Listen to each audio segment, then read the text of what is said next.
नमस्कार दोस्तों, आज हम केमिस्ट्री के क्लास 10th के केमिस्ट्री के प्रीवियस ईयर क्वेश्चन बेस्ड जो कि सीबीएसई पैटर्न पर बेस्ड है, कुछ ऐसे पीवाईक्यू करेंगे। सारे पीवाईक्यू, जितने भी पीवाईक्यू हम डिस्कस करेंगे वो सारे एमसीक्यू बेस्ड हैं, ठीक है। उनका डिटेल सोल्यूशन भी मैंने प्रोवाइड किया है। फिर भी अगर आप किसी भी टॉपिक पे कंफ्यूजन है तो डेफिनेटली वो टॉपिक डिस्क्रिप्शन बॉक्स में मेंशन कर सकते हैं, डिटेल वीडियो आपको मिल जाएगा। चलिए स्टार्ट करते हैं। सबसे पहले पूछा गया है which reaction following A displacement reaction, इनमें से ऐसी कौन सी रिएक्शन है जो डिस्प्लेसमेंट रिएक्शन डिस्प्लेसमेंट रिएक्शन है। डिस्प्लेसमेंट रिएक्शन, पहले तो आप ये समझिए डिस्प्लेसमेंट का मतलब क्या होता है। अगर कोई भी केमिकल कंपाउंड अपने प्लेस से इधर उधर हुआ है, यानी प्लेस से हटा है, तो उसको डिस्प्लेसमेंट रिएक्शन कहते हैं, ठीक है। अब पहली रिएक्शन देखो CaCO3, उसमें एक केमिकल कंपाउंड था, वो टूट के दो बन गए, ऐसे करके केमिकल कंपाउंड है, ठीक है। तो डिस्प्लेसमेंट रिएक्शन इनमें चारों में से कौन सा है आप चेक करके बता सकते हैं। 30 सेकंड का टाइम है, फिर डिटेल सोल्यूशन की ओर बढ़ते हैं, ठीक है। Option number A, option number B, option number C और ऑप्शन नंबर डी, दोनों में से कौन सा है आप चेक कर सकते हैं, ठीक है। हम इसके डिटेल सोल्यूशन की ओर बढ़ते हैं। लिखा है ZnSO बी हमारा करेक्ट आंसर, जिसमें Zn प्लस CuSO4 है, जिसमें Zn Cu के साथ कंबाइंड हुआ है, उसने बनाया है ZnSO4 और कॉपर अलग हो गया है। Zinc is more reactive than copper, और इसका रीजन ये है कि जो जिंक होता है वो कॉपर से ज्यादा रिएक्टिव होता है, ठीक है। Zinc is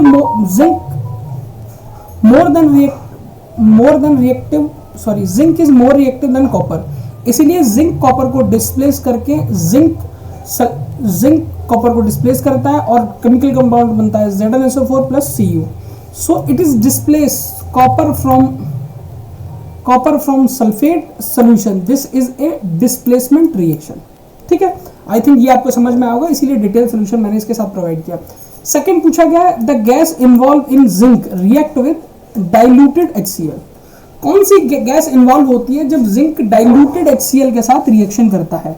option number A, option number B, option number C, option number D. Option number A oxygen, option number B hydrogen, option number C carbon dioxide, option number D जिसे बोलते हैं chlorine. इन चारों में से कौन सा ऐसा है जो रिएक्ट करता है, ठीक है। चारों में से कौन सा ऐसा रिएक्ट करता है उसको एक बार देख लीजिए। हम डिटेल सोल्यूशन की ओर बढ़ते हैं। लिखा हाइड्रोजन, Zn प्लस 2HCl बना ZnCl2 plus H2। Zinc react with diluted HCl to release hydrogen gas. Zinc जब भी रिएक्ट करता है डाइल्यूटेड HCl के साथ तो हमेशा का क्या निकलता है, हाइड्रोजन गैस, याद रखिएगा, ठीक है। Third, rancidity can be prevented by adding water, adding antioxidant, heating strongly, exposing sunlight, ठीक है। वही 30 सेकंड का टाइम है, आप चेक करिए 30 सेकंड में आपका आंसर आता है तो कमेंट सेक्शन में मेंशन करिए, वरना हम अगले क्वेश्चन की ओर बढ़ते हैं। आई मीन से डिटेल सोल्यूशन की ओर बढ़ते हैं, ठीक है। डिटेल सोल्यूशन की ओर बढ़ते हैं। लिखा है एडिंग ऑक्सीडेंट, एंटीऑक्सीडेंट।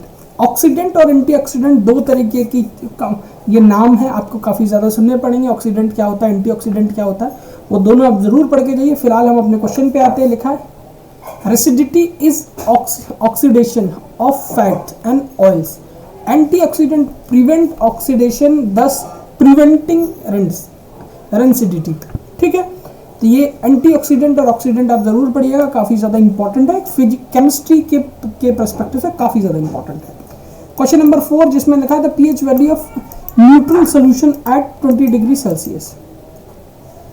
एक न्यूट्रल सोल्यूशन है जिसका टेम्परेचर है 25 डिग्री सेल्सियस, उसकी pH वैल्यू क्या हो सकती है, 0, 7, 14 या 1। pH स्केल हम पढ़ चुके हैं, तो 0 से 14 ये pH स्केल होता है, 7 न्यूट्रल होता है। अब एसिडिक बेसिक ये सारा हम डिटेल सोल्यूशन एक वीडियो में डिस्कस कर चुके हैं। अगर आपने नहीं पढ़ा है तो डेफिनेटली ये आप मेंशन कीजिएगा, मैं आपको ये भी प्रोवाइड करा दूंगा। बाकी आप देखिए 30 सेकंड का आपके पास टाइम है, आप चेक कर सकते हैं। उसके बाद हम इसके डिटेल सोल्यूशन की ओर बढ़ते हैं। 0, 7, 4 एंड 1 यानी ABCD कौन सा परफेक्ट आंसर। चलिए क्वेश्चन नंबर 5 देखते हैं, मतलब डिटेल सोल्यूशन की ओर बढ़ते हैं।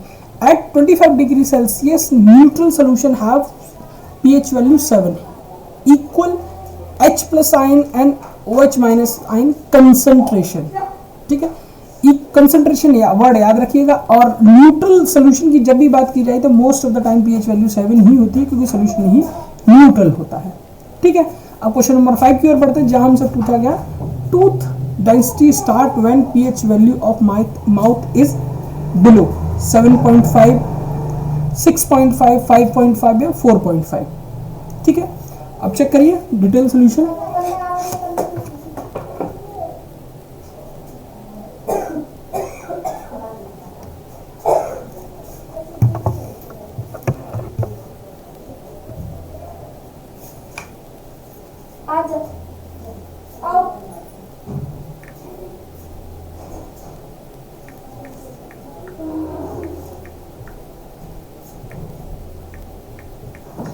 डेढ़ बोतल दूध पी लगी ना, इतनी भूख लगी।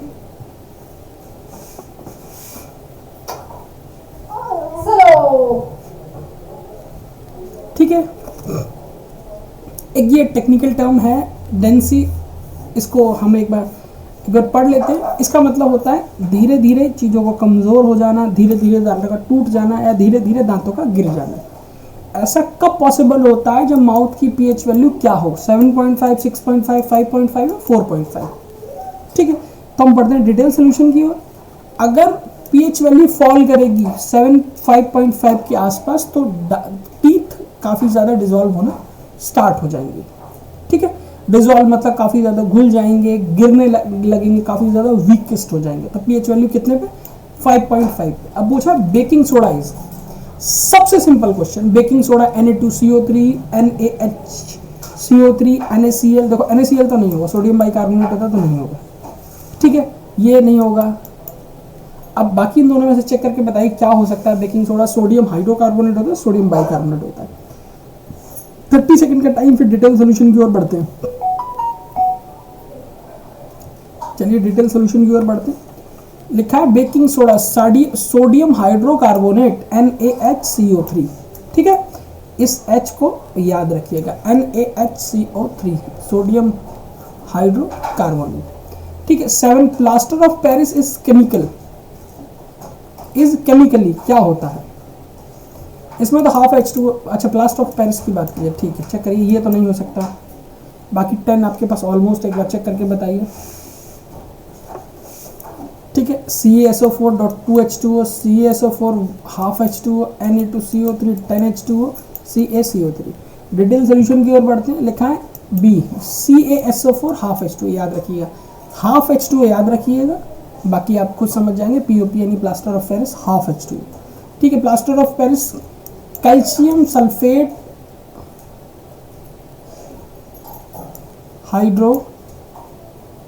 Calcium sulphate plaster of Paris.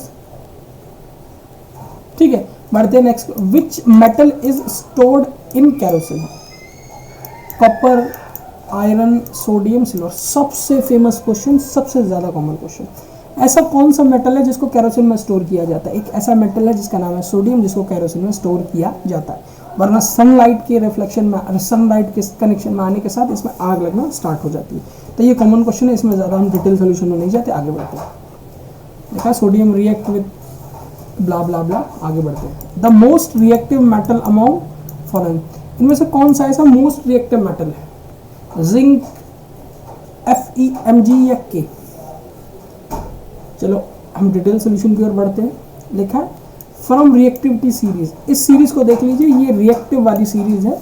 ठीक है, तो के, तो पोटेशियम हमारे पास है क्या? अभी हमारे पास है जिंक, FeMg, Zn, FeMg और K। देखिए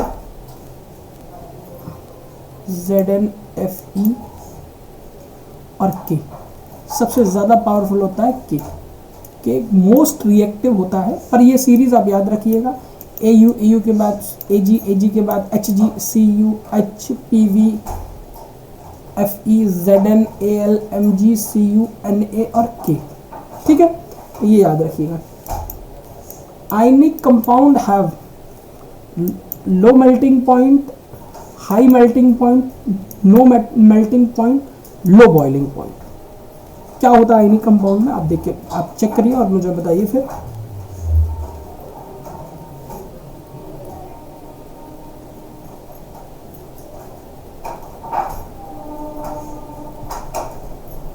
चलिए स्टार्ट करते हैं। जितने भी आयनिक कंपाउंड होते हैं स्ट्रांगली इलेक्ट्रोस्टैटिक फोर्स होता है जो हाई मेल्टिंग पॉइंट और बॉइलिंग पॉइंट के साथ होते हैं। ठीक है, हाई बॉइलिंग पॉइंट और हाई मेल्टिंग पॉइंट होता है। Which property is not shown by the metal. 1 2 3 4 A B C D check करिए कौन सा करेक्ट आंसर। फिर हम 30 सेकंड के बाद डिटेल सोल्यूशन की ओर बढ़ते हैं। ठीक है, बढ़ते हैं नेक्स्ट क्वेश्चन की ओर। लिखा है, ठीक है, brightness metal are malleable and ductless. Brightness is a proper property of non-metal. ठीक है, अब लिखा ethanol react with solution to form hydrogen gas, oxygen gas, nitrogen gas और carbon dioxide. A B C D. फिर 30 second का time over, आगे बढ़ते हैं। जहाँ पूछा गया hydrogen gas, ethanol plus sodium ethoxide plus hydrogen gas यानी 2C2H5 एथेनॉल हो गया प्लस 2Na, इसमें C2H5ONa प्लस H2, ये बनता है सोडियम हाइड्रोक्साइड, सोडियम एथॉक्साइड ये रहा। बाकी बाद हाइड्रोजन गैस आपका ये है, ये केमिकल फार्मूला देख लीजिए आप। काफ़ी ज़्यादा इंपॉर्टेंट क्वेश्चन था, इसीलिए मैंने ये डिस्कस किया। Question number 13, the functional group of carboxylic acid. Carboxylic acid का फंक्शनल ग्रुप कौन सा है? OH, CHO, COOH और ये, इन दोनों में से कौन सा है? ये तो अल्कोहल है। कार्बोक्सिलिक ग्रुप आपका COOH होता है। ठीक है, फंक्शनल ग्रुप कार्बोक्सिलिक का COOH होता है। Soap does not work well in soft water, hard water, distil water and rain water. ये जो सोप होता है किसके साथ अच्छी तरीके काम नहीं करता? Soft water, hard water, distil water और रेन वाटर। ये भी काफ़ी ज़्यादा कॉमन क्वेश्चन है, आपको पता होना चाहिए। डिटेल सोल्यूशन की ओर बढ़ते हैं। लिखा है हार्डर वाटर। जितने भी सोप है हार्ड वाटर के साथ किसी तरह का कोई रिएक्ट नहीं कर, उनके साथ अच्छी तरीके से काम नहीं करते। सोप की जो फॉर्म्स में कब होता है? जिसमें calcium ion plus magnesium ion होते हैं, क्योंकि हार्ड वाटर को रिड्यूस करके इफेक्टिवनेस करते हैं।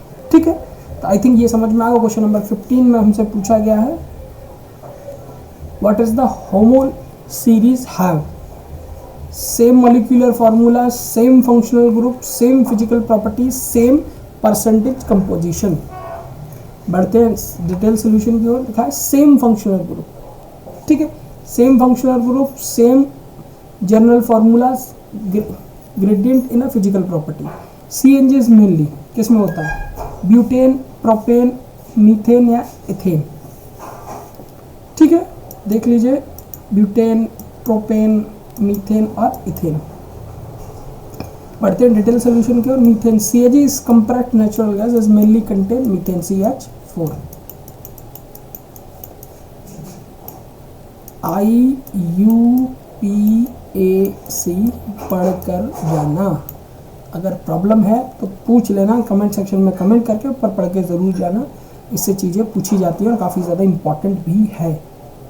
ठीक है, बढ़ते हैं नेक्स्ट क्वेश्चन की ओर। लिखा है 7, which is a renewable source of energy. इनमें से कौन सा रिन्यूएबल सोर्स ऑफ, मैंने तुम्हें कल हमने एक फर्स्ट वीडियो में डिस्कस किया था नॉन रिन्यूएबल और रिन्यूएबल रिसोर्सेज। नॉन रिन्यूएबल वो रिसोर्सेज होते हैं जिनको एक बार यूज़ करके हम एनर्जी प्रोड्यूस कर देते हैं, उसके बाद वो यूज़ में नहीं आते। नॉन रिन्यूएबल रिसोर्सेज ऐसे होते हैं जिनको बार बार यूज़ किया जा सकता है। उसमें मैंने आपको एग्जाम्पल बताया था जिसमें मैं सोलर एनर्जी का एग्जाम्पल कंसिडर किया था, सनलाइट का। ठीक है, इसमें देखिए अब तो वही क्वेश्चन समझ लीजिए। कोल पॉसिबल नहीं, कोल को एक बार बर्न करने के बाद वो काम में नहीं आता। Petroleum same, natural gas same. Solar energy ऐसी है कि जो मेनी टाइम यूज़ की जा सकती है, उसमें कोई तरह का इशू नहीं होगा, किसी तरह का कुछ नहीं। आप एक से ज़्यादा टाइम तक उसको यूज़ कर सकते हैं, कोई प्रॉब्लम नहीं होगी। अब ये ठीक है, सोलर एनर्जी रिन्यूएबल रिसोर्सेज की कैटेगरी में आती है। बढ़ते हैं नेक्स्ट क्वेश्चन की ओर। सोलर एनर्जी, ठीक है, अब बढ़ते हैं। आयनिक फॉर्म क्या होता है इसका? FeO, Fe2O3, Fe2O3.XH2 Fe3O4, इनमें से क्या होता है? हम बढ़ते हैं सोल्यूशन की ओर। सोल्यूशन में Fe2O3.XH2 रस्ट इन हाइड्रेट आयन 3 ऑक्साइड। ठीक है, कुछ एमसीक्यू इसमें काफ़ी ज़्यादा अजीब हैं जो पिछली बार आ चुके हैं, और ये तब आए जब पेपर की कंडीशन टफ रहेगी। देखिए प्रॉब्लम ये होता है, पेपर जब बनाया जाता है तो पेपर में एक फॉर्मूला यूज़ किया जाता है, उसको बोलते हैं 40, 30 और 20। ठीक है, 50% हमेशा पेपर इस तरीके से बनाया जाता है कि आप उसको ईजिली सॉल्व कर सकते हैं। ठीक है, आपने अगर पूरी साल सिर्फ किताबों को खोला, मतलब आपने अच्छी तरीके से नहीं पढ़ा, सिर्फ किताब स्कूल गए, आपने प्रिपरेशन की, नॉर्मल प्रिपरेशन की, तो 50% पेपर आप इजीली कर सकते हैं। बाकी का 30% पेपर उस कंडीशन में होता है आपने कोचिंग की है, आपने रेगुलरली किताबें पढ़ी हैं, तो टोटल ये होता है 80%। अगर इस 80% में आप लाई करते हो तो डेफिनेटली आप 75 से 80% बियॉन्ड आते रहोगे। फिर वो लोग आते हैं जो उस 20% को भी कवर करते हैं, उस 20% पेपर को भी अटेम्प्ट कर पाते हैं, जिन्होंने पढ़ाई अच्छी तरीके से की होती है। और वैसे भी सीबीएसई में ज़्यादा सिलेबस नहीं है, हमारा जितना भी सिलेबस है वो इतना लिमिटेड सिलेबस है। अगर आप हर दिन सिर्फ 1 घंटे सारे सिलेबस को पढ़ोगे, 1 घंटे थोड़ा थोड़ा सबको टाइम दोगे, तो पूरी साल की बात करो, मैं एक दिन की बात नहीं कर, पूरे साल अगर टाइम दोगे तो डेफिनेटली पेपर के टाइम पे आपकी ऐसी प्रिपरेशन होगी जिसमें आप 75 से लेकर 80 के बीच में इजीली अटेम्प्ट कर दोगे, आपको किसी तरह की कोई प्रॉब्लम नहीं होगी। ठीक है, तो लास्ट जो 20% पेपर बचता है जो अटेम्प्ट करना ज़रूरी है, जो काफ़ी ज़्यादा इंपॉर्टेंट होता है, टारगेट और फोकस वही होना चाहिए। और पेपर करने के कुछ पैटर्न होते हैं, ये हम तब डिस्कस करेंगे जब एग्जाम स्टार्ट हो जाएगा, एग्जाम से एक दिन पहले डिस्कस करेंगे किस तरीके से हम केस स्टडी कर सकते हैं। हमको नहीं आती फिर भी केस स्टडी किस तरीके से कर सकते हैं, एमसीक्यू समझ में नहीं आ रहा है तो वो किस तरीके से कर सकते हैं, या असर्जन रीजनिंग के क्वेश्चन नहीं आया तो वो किस तरीके से कर सकते हैं, या ऐसा क्वेश्चन जो हमें बिल्कुल नहीं याद है, यानी सिलेबस हमें लग रहा है आउट ऑफ सिलेबस, उसको भी कैसे अटेम्प्ट कर सकते हैं। ये सारे सिनेरियो आपको वीडियो मैं प्रोवाइड कराऊंगा। इन कंडीशन में आप क्या करें, किस तरीके से पेपर को अटेम्प्ट करें, जिससे कि आप इजीली उस क्वेश्चन के भी मार्क्स पा पाएं जो क्वेश्चन आप प्रिपेयर करके नहीं गए। ठीक है, ये उसी टाइम डिस्कस करेंगे। फिलहाल हम बढ़ते हैं अगले क्वेश्चन की ओर। Question number 19, which acid is present in vinegar? Vinegar में कौन सा एसिड प्रेजेंट होता है? Citric acid, acetic acid, formic acid, hydrochloric acid. देखिए ये नहीं होगा, ये नहीं होगा, इन दोनों में से एक होगा। अब इन दोनों में से एक कौन है? अब क्वेश्चन नंबर 19 है, क्वेश्चन नंबर 19 का ए या बी है, कमेंट सेक्शन में आप कमेंट करके मुझे बताइए इन दोनों में से कौन सा होगा। बाकी हम बढ़ते हैं डिटेल सोल्यूशन की ओर। एसिडिक एसिड होता है विनेगर में जो कंटेन करता है एसिडिक एसिड CH3COOH। ठीक है, water have crystallisation in washing soda is, ठीक है, 5, 7, 10 और 2। बढ़ते हैं सोल्यूशन की ओर। वॉशिंग सोडा Na2CO3.10H2O, तो वाटर के जो मॉलिक्यूल होते हैं वो 10 मॉलिक्यूल होते हैं। ठीक है, क्रिस्टलाइन, ये थोड़ा मतलब तुमको सिर्फ वाटर के क्रिस्टल के बारे में पूछ रहा था, क्रिस्टलाइजेशन सिर्फ कंफ्यूज करने के लिए दिया था। याद रखना अगर ऐसा कोई क्वेश्चन आता है तो वाटर के कितने मॉलिक्यूल होते हैं वो लिखना है आपको। 10H2O होता है तो 10 मॉलिक्यूल होते हैं वॉशिंग सोडा में, याद रखना। 21, which of the following is a exothermic reaction?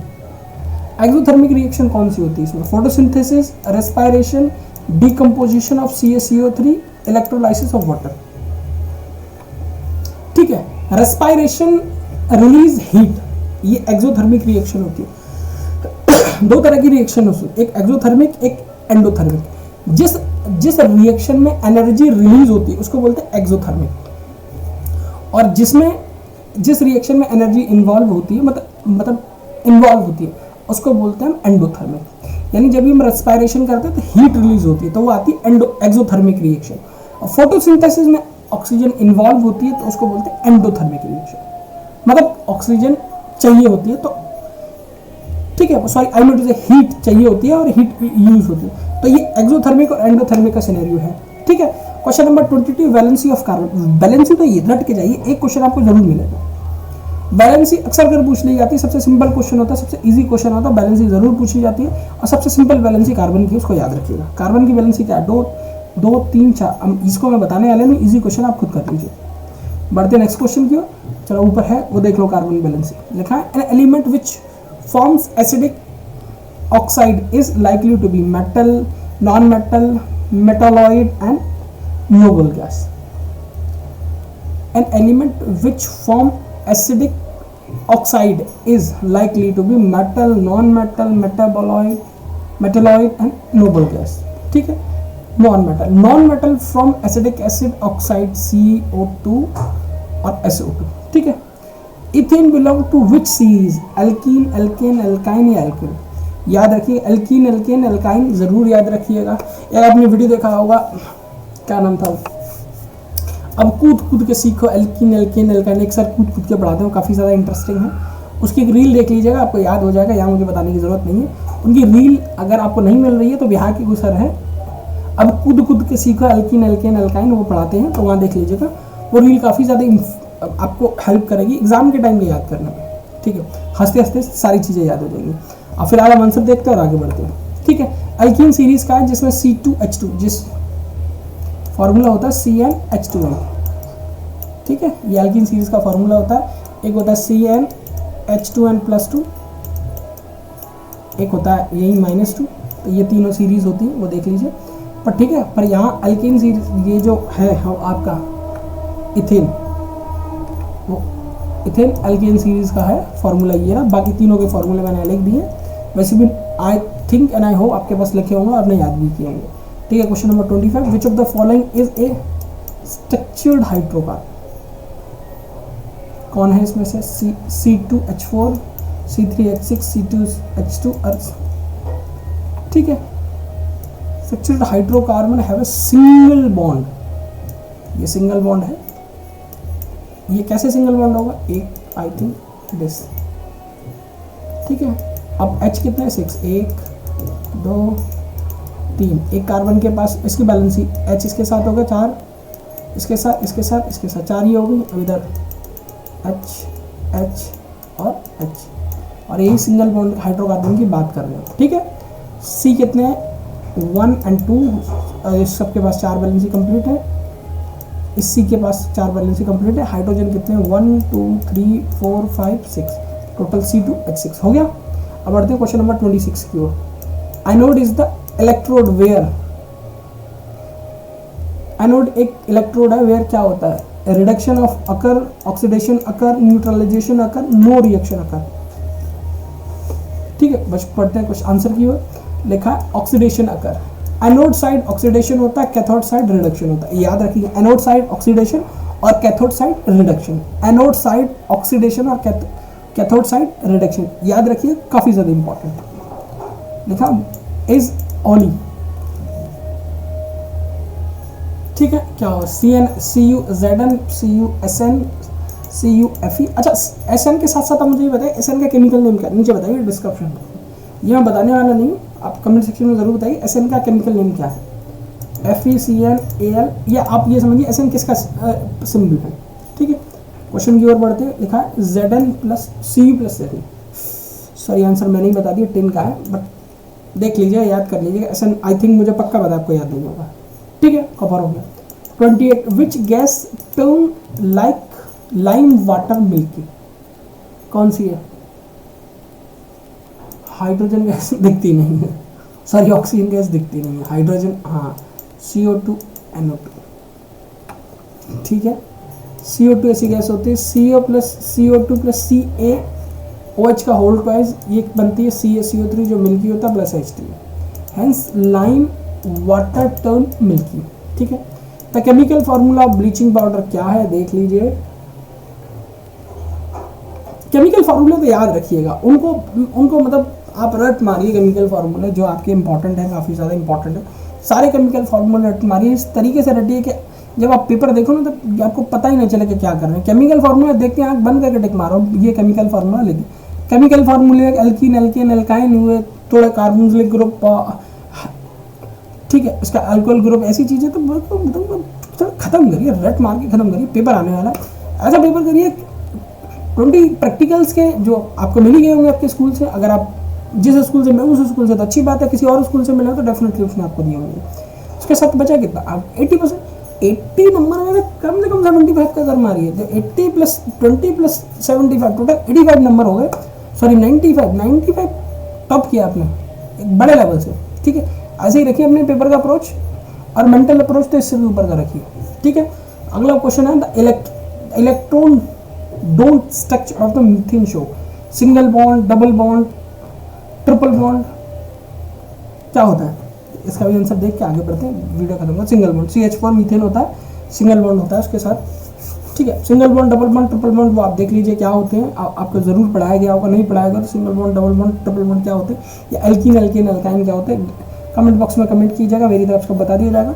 Video आपको कैसा लगा जरूर बताइएगा। अगर वीडियो आपको अच्छा लगता है या लगता है आपको ज़रूरी है, मतलब आपको अच्छा लगा तो अपने फ्रेंड के साथ शेयर करिएगा, कम से कम 4 फ्रेंड के साथ शेयर करिएगा, नहीं करोगे तो आप एग्जाम में पक्का फेल होने वाले हो, ठीक है। बाकी वीडियो को कंप्लीट देखने के लिए धन्यवाद, थैंक यू सो मच।